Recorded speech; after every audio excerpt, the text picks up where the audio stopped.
All right, let's get into these sources you sent over. Today, we're looking at Brassknuckles Vape Company. Yeah, quite the story there. It's Well, it's a roller coaster. definitely from this like really fast rise, hitting the market hard Big splash. through some major problems, devastating stuff, really. And now what looks like a strategic comeback attempt. Right. So our goal here, I guess, is to kind of unpack that. What actually happened? Why was it so rough? And what can we, take away from their moves now? Why does it matter? Let's dig in. Okay, so the rise. They hit the scene, what, 2016? California? Yeah, 2016. And they built this rep fast. The sources mention things like potency, purity, premium quality. That was the branding, yeah. They went high end, live resin, popular strains. And the price reflected that, right? Right. I saw numbers like $70 a gram early on in New York. Yeah, definitely premium pricing from the get-go. And a huge part of that initial boom was celebrity power, wasn't it? Absolutely. Exhibit. Rapper, MTV host. He was an owner. And he pushed the brand hard, Instagram, everything. Huge visibility boost right out the gate. Massive.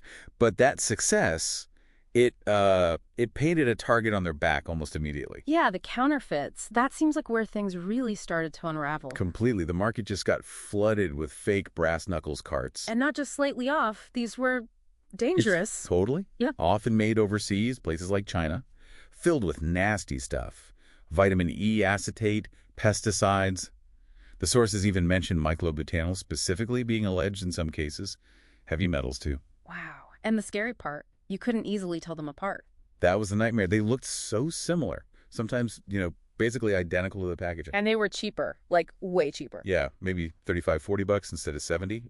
Undercutting the real thing and, poisoning the well, literally sometimes. And then came 2019, Evil Eye. Oof, yeah. That lung injury crisis. And these fake illicit carts got linked to it. Which just crushed consumer trust. Not just for Brassknuckles, but kind of the whole vape scene felt it. Devastating blow to the brand name, even though it was the fakes causing the direct harm in those EVALI cases. But the actual legitimate company had its own hurdles too, right? Legal stuff. It did. There was a class action lawsuit filed back in 2018. Okay, what was that about? Allegations of pesticides in their legitimate products, and also that the potency wasn't what they claimed. Ah, so direct quality control accusations against the real company. Exactly. But here's where it gets kind of nuanced. The sources are clear.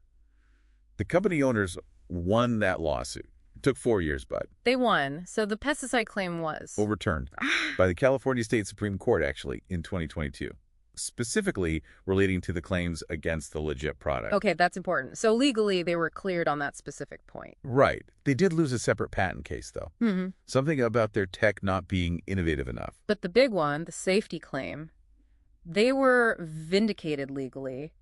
Still, the damage was done, wasn't it? Public perception. Oh, massively. Between the counterfeits and just the name being associated with the Evil Eye scare. Even if the cause was the fakes, their brand took a huge hit. Yeah, legal wins don't always fix a reputation crisis. Not at all. Rebuilding that trust, Yeah. that's a mountain to climb. Which brings us to now, 2024, 2025. This purposeful rebirth, they're calling it. What's the strategy? Transparency seems to be job one. They're leaning hard into proving authenticity. Yeah. Partnering with Lucid Green, they're putting these Lucid Eye QR codes on like every single product. Okay, so you scan it with your phone. Yep. And it verifies it's real, gives you detailed info, lab results, batch numbers, stuff like that. Directly tackling that counterfeit issue head on. Smart. Trying to build trust right back into the product itself. Exactly. And they're also launching new kinds of products, all-in-one hardware, different types of extracts, not just the standard carts, broadening the lineup. Trying to refresh the brand appeal. Makes sense. How's it going? Sources suggest some good early signs in newer markets, Nevada was mentioned. But it's definitely still a fight. It's a crowded market, and people are wary. So looking back at this whole thing, Brassknuckles' story is wow. It really shows how volatile this industry is. Totally.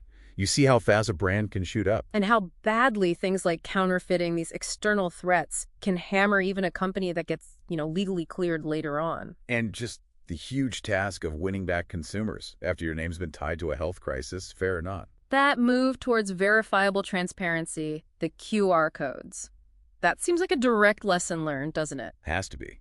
It's their main weapon against the past, really. It really makes you think, though, in this whole industry with the illicit market problems and trust issues, How does a brand truly deeply convince people they're safe and legit again after all that? Especially when the fear was so public. Yeah, that's the lingering question, isn't it? Something to watch as things keep evolving.